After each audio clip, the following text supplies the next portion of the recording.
कह रहे हैं, हमको जिन्होंने अपने अपने अंग में सबसे उच्च स्थान दिया, हमको अपने माथे पर बिठाया, वो श्याम सुंदर अगर चले गए ये ब्रज छोड़ के तो हम कैसे जिएंगे। शुक, पिक, मयूर, कोयल, अरे ब्रज को तो कृष्ण दर्शन की ऐसी आदत बन गई थी कि ब्रज की कोयल भी कुहू कू कहना भूल गई थी, वो भी कुहू कू छोड़ करके कृष्ण कृष्ण बोलना सीख गई। सुबह ब्रज के मयूर मोर भी तब सबकी सुबह तभी होती थी, ब्रज में सूरज निकलने से सुबह नहीं होती थी, ब्रज की सुबह तब होती थी जब कृष्ण का चेहरा देख लेते थे।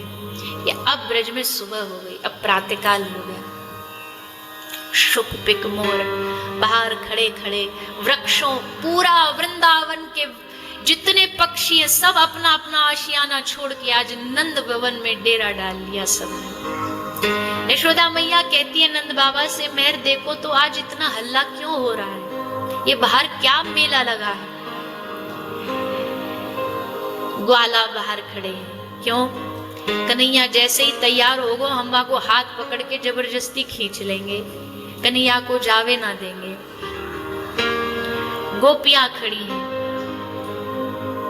किसी ने जाकर के वृषभानपुर में बरसाने में श्री किशोरी जी को बताया।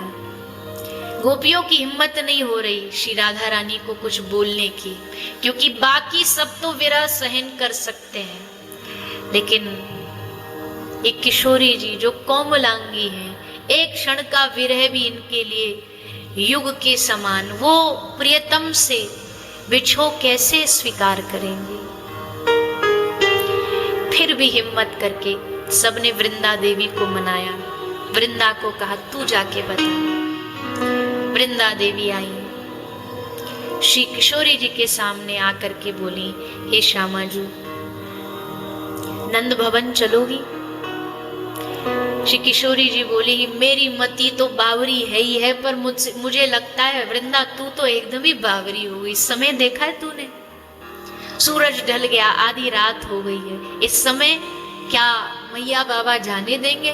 और जाने भी देंगे तो यशोदा मैया को क्या बोलेगी? मैया पूछेगी क्यों आई है, तो क्या बताएगी? वृंदा देवी ने कहा नहीं, हम सबका मन कर रहा है कि आज जाएं, जाकर के श्याम सुंदर का दर्शन करके आए। किशोरी जी बोली चलो, तुम सबका मन है और मेरा तो हर समय मन रहता ही है, पर अब तुम्हारा मन है तो तुम्हारे मन में मैं भी अपना मन मिला लेती हूँ। चलो, सबको लेकर के श्री किशोरी जी और सब ब्रज की गोपियां रात्रि को नंद महल पहुंची।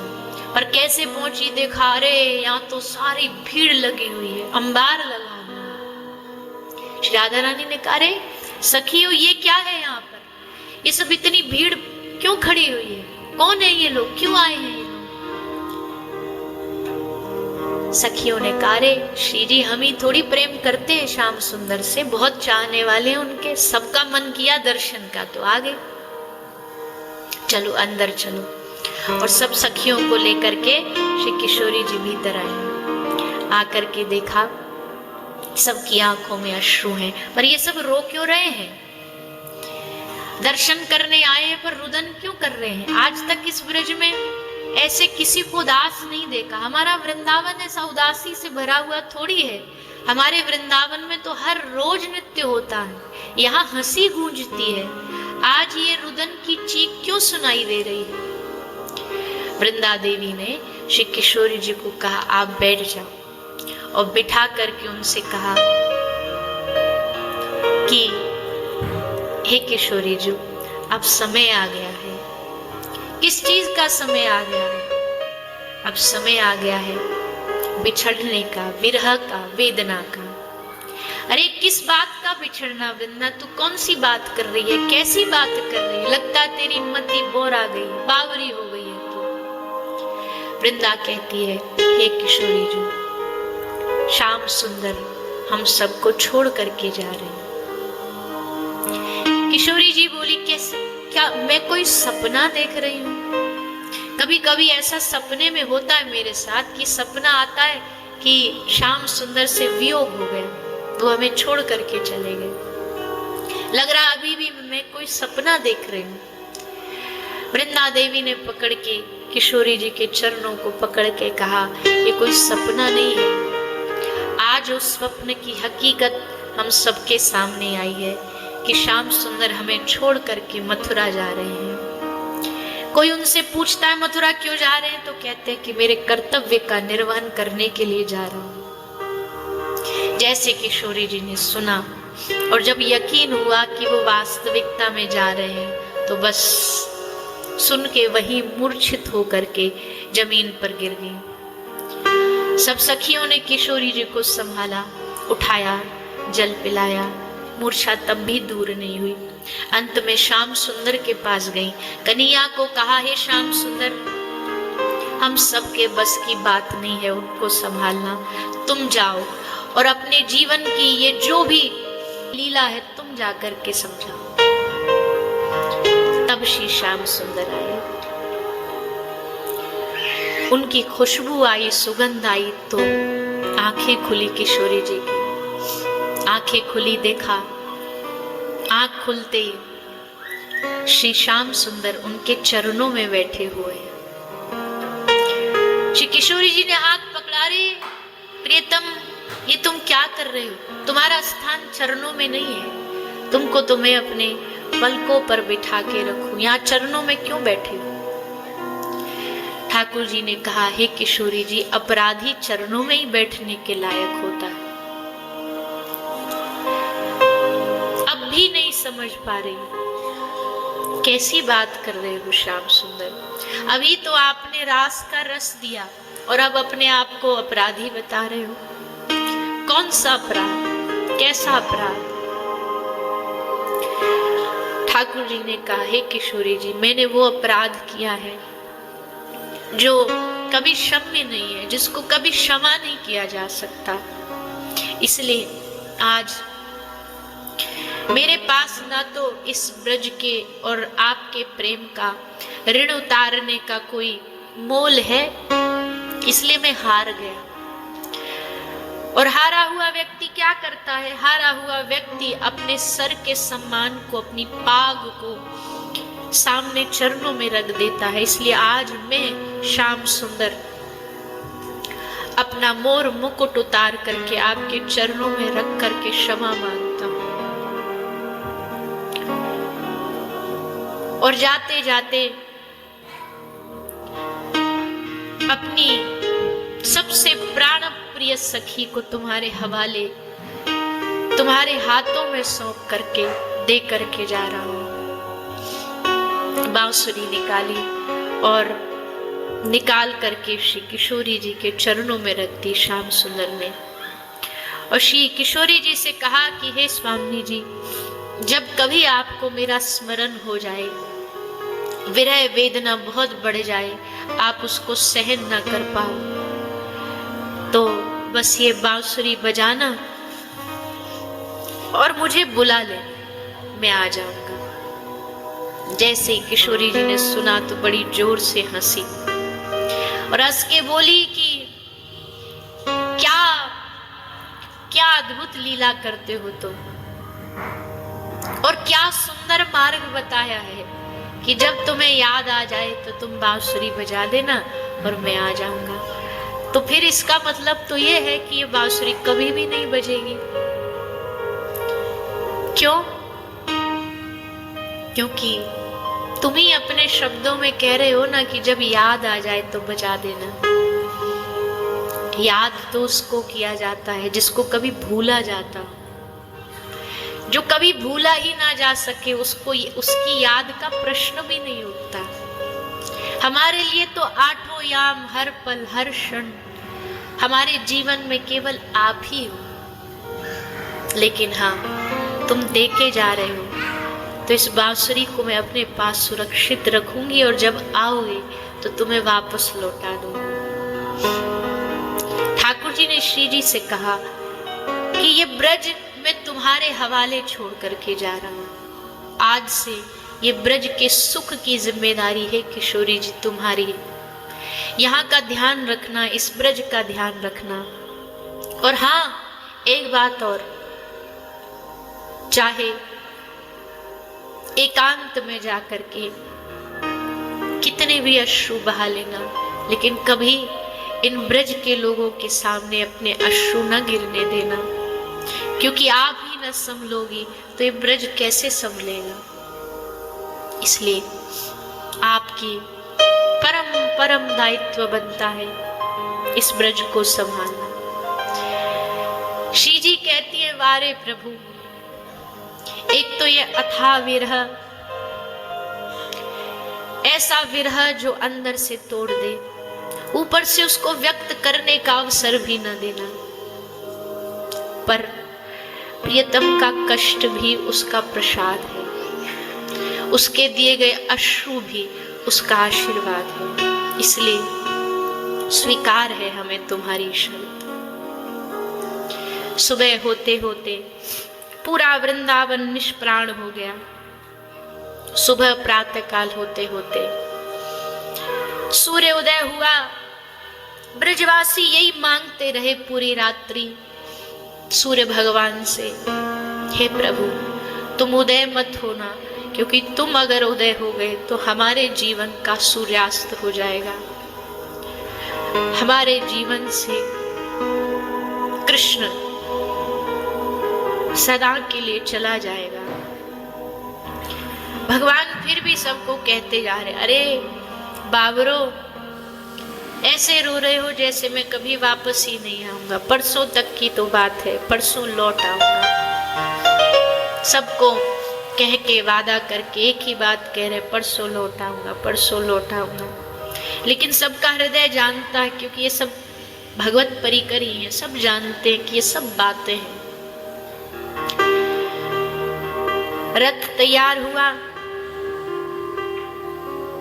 अक्रूर जी रथ पर बैठे, कृष्ण बलराम दोनों रथ पर बैठे। रथ चलना आरंभ हुआ। यशोदा मैया अपने कक्ष में मूर्छित होके पड़ी है। किसी ने बोला, मैया लाला जा रहा है, क्या अंतिम बार देखेगी नहीं? यशोदा मैया उठी, भागी, दौड़ी रथ की ओर। रथ की ओर भागते भागते, दौड़ते दौड़ते कन्हैया को आवाज आई, मैया पुकार रही थी, लाला लाला। हेलो मोथो।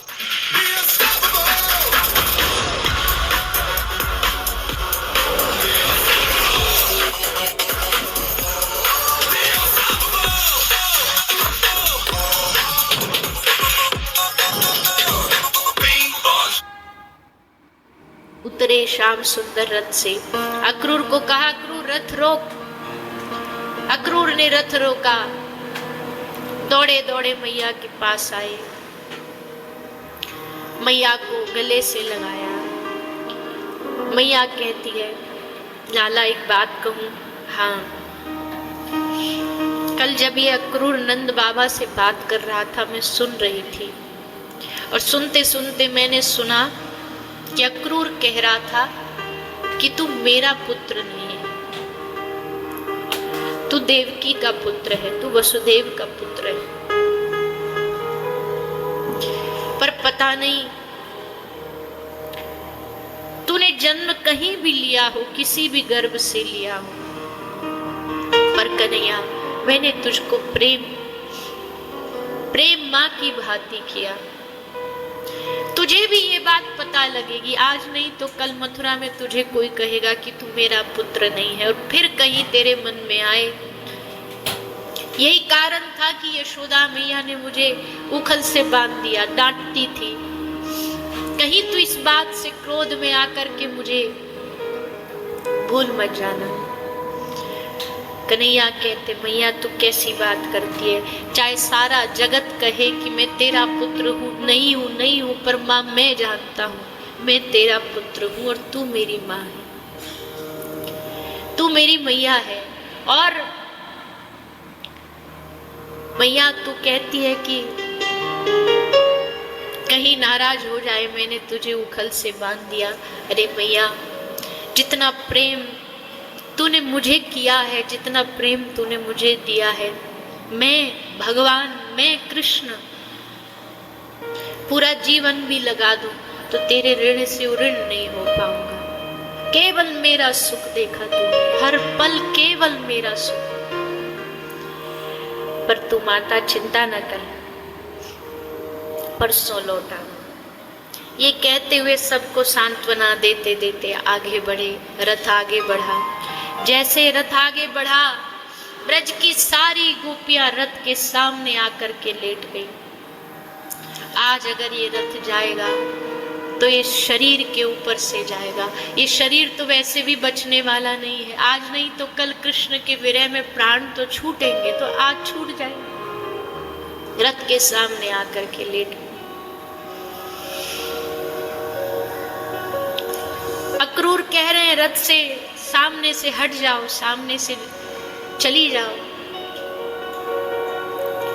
गोपी कहती है इस ब्रज में बहुत क्रूर आए, बहुत दैत्य आए, पर वो भी हमारे कृष्ण को हमसे दूर न कर पाए। पर तेरा नाम अक्रूर किसने रखा? तू तो बड़ा भारी क्रूर है। तू हमारे कृष्ण को हमसे दूर लेकर के जा रहा है। ठाकुर जी कहते गोपियों को, हे गोपियों, हे गोपांगनाओं, ये अक्रूर की कोई दोष नहीं है, कोई गलती नहीं है। मुझे आगे की लीला करने के लिए ये करना ही पड़ेगा। आगे की लीला बढ़ाने के लिए मुझे जाना ही पड़ेगा। वो मेरा कर्तव्य है, वो मेरा धर्म है। गोपी कहती है ये धर्म हमारा मन चुराने से पहले तुमने क्यों नहीं बताया? रास में ले जाने से पहले हमें क्यों नहीं बताया कि मेरा धर्म है? लेकिन भगवान की इच्छा के आगे किसकी चली है? भगवत इच्छा के सामने किसी की नहीं चली। गोपी खूब रुदन करती है, नहीं रुके ठाकुर जी, चले गए मथुरा। मथुरा की ओर प्रस्थान करते हैं। कुछ लीलाएं भी करी, कुछ कंस का उद्धार किया, कंस को मारा, लेकिन ब्रज का इंतजार तब भी खत्म नहीं हुआ। ब्रज की प्रतीक्षा तब भी खत्म नहीं हुई। ब्रज बस इसी इंतजार में रहा। जब सूचना आई कंस मारा गया तो सबको लगा अब कन्हैया वापस लौट आएगा, अब हमारे श्याम सुंदर लौट आएंगे। लौट करके आए, लेकिन कृष्ण नहीं आए। अब जब कृष्ण को भी ब्रज का स्मरण, ब्रज की याद खूब बढ़ी, तो ब्रज भेज दिया एक दूत को। दूत का नाम है उद्धव। उद्धव को ब्रज भेज दिया कि उद्धव जी, हमारा ब्रज हमारे बगैर मर रहा होगा, सब लोग तड़प रहे होंगे, कोई तो जाकर के अग्नि में थोड़ा जल डाल दे। इसलिए उद्धव को भेजा। पर ठाकुर जी ये नहीं जानते उद्धव का मिलना गोपियों के लिए अग्नि में जल का काम नहीं करेगा, अग्नि में घी का काम करेगा। प्रियतम की कोई प्रिय वस्तु पास आ जाए तो प्रियतम की और याद बढ़ जाती है और स्मरण बढ़ जाता है। उद्धव आए ब्रज में, समझाने के भाव से आए कि मैं ब्रज के लोगों को समझाऊंगा, मैं ब्रज को ज्ञान दूंगा, मैं गोपियों को ज्ञान दूंगा। पर उद्धव नहीं जानते जिस ज्ञान को उद्धव पढ़ करके गुमान कर रहे हैं। I'm trying to hold my breath, let it stay this way, can't let this moment end. You set off a dream in me, getting louder now. Can you hear it echoing? Why does this Upton face wash work better than all the others? Joy Upton face wash gently exfoliates, fades blemishes, removes tan, brightens skin. Joy Upton face wash, a festive glow her rose. Joy, beautiful by nature. वो ज्ञान तो गोपियों के चरणों में है, गोपियों की चरण धूल में है। उद्धव आए, ब्रज में आकर के नंद और यशोदा से मिले। यशोदा मैया, नंद बाबा दोनों कृष्ण के जाने के बाद क्या करते थे? दोनों बैठ करके एक दूसरे को कथा सुनाते थे। कथा किसकी सुनाते थे? नंद बाबा कभी वक्ता बन जाते, यशोदा मैया श्रोता बन जाती और फिर कथा सुनाते हैं। अरे यशोदा, तुझे याद है एक दिन कन्हैया ने ऐसा किया? यशोदा मैया कहती, अरे हाँ, आपको याद है उस दिन गोपाष्टमी के दिन कन्हैया मचल गया कि मैया मैं तो आज ही गैया चराने जाऊंगा। बैठे बैठे बस दोनों चर्चा करते। उद्धव जी ने पूछा नंद बाबा से कि बाबा, आप या ब्रज के ग्वाल बाल, आप सब क्या काम धंधा करते हो? क्या काम है आपका? नंद बाबा ने कहा, उद्धव, स्मरताम कृष्ण बिरयानी, हमारा एक ही काम है, हम बस बैठ कर के कृष्ण को याद करते, यही काम है हमारा, और कोई कर्म नहीं है, कोई धर्म नहीं है, कोई हमारे पास साधन नहीं, बस हम बैठ के कृष्ण को याद करते हैं। फिर गए उद्धव जी गोपियों के पास। यमुना का तट है, यमुना के तट पर सारी गोपियां झुंड लगा करके बैठी हैं। उद्धव को देखा, एक गोपी बोली, ये कृष्ण जैसा स्वरूप बना के कौन आ रहा है? उद्धव ने कहा, मैं कृष्ण का मित्र हूं, मैं कृष्ण का सखा हूं। गोपियों ने व्यंग लिया, अच्छा तो कृष्ण को याद है हम अभी तक? उसे पता है अभी तक कि कोई है ब्रज में उनकी गोपियां? और आज याद भी आई तो खुद नहीं आया, अपना दूत भेज दिया, अपना सखा भेज दिया। पर चलो, कोई तो आया, कोई तो भेजा। इसका मतलब है कि कृष्ण अभी हमें भूले नहीं है। इस बात से खुश होकर के गोपियां नाचने लगी, प्रसन्न हो गई।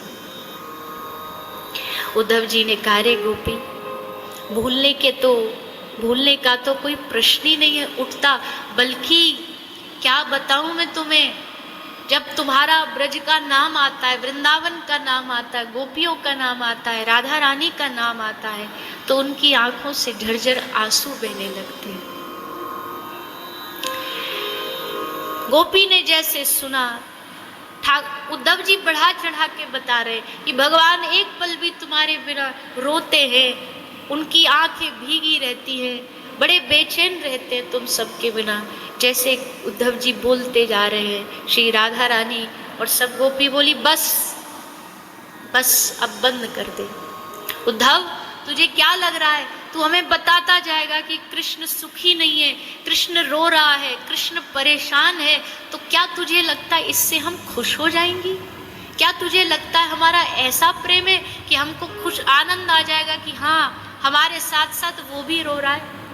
ना ना उद्धव, अगर तू ये कहेगा ना कि नहीं, कृष्ण बहुत सुखी है, कृष्ण खुश रहता, हंसता रहता है, तब हमें सुख मिलेगा उद्धव। तब हमें लगेगा हम प्रियतम के कम से कम सुख की भागी तो बन पाए।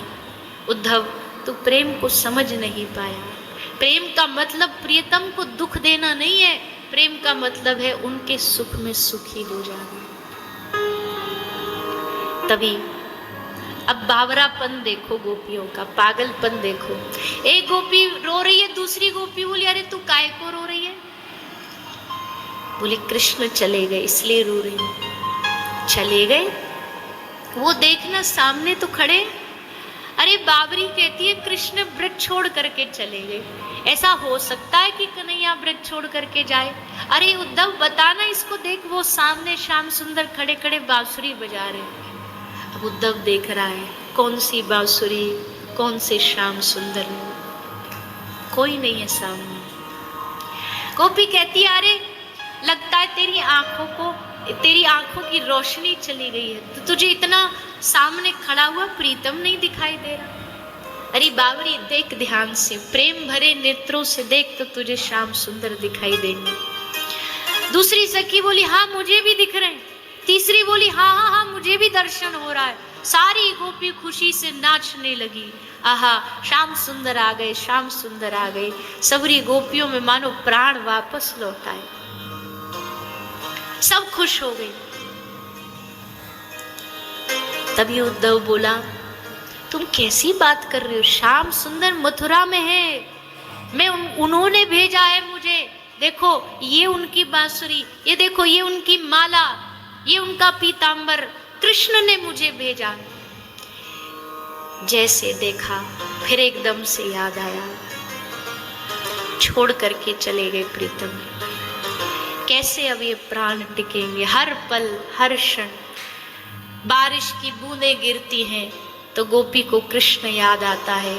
कोयल मोर जब कुहू कुहू कहते हैं, पपीहा जब अपनी आवाज निकालता है तो ठाकुर जी का स्मरण होता है। कमल के पुष्पों को देख करके गोपी को कमल नयन श्री ठाकुर जी का स्मरण होता है। और हर पल, एक पल में भूल जाती है कि वो चले गए, हर पल याद रहता है कि वो यही है, फिर याद आता है अगले पल में ना वो चले गए। फिर रुदन करते ठाकुर जी से प्रार्थना करती हैं, प्रीतम मत पर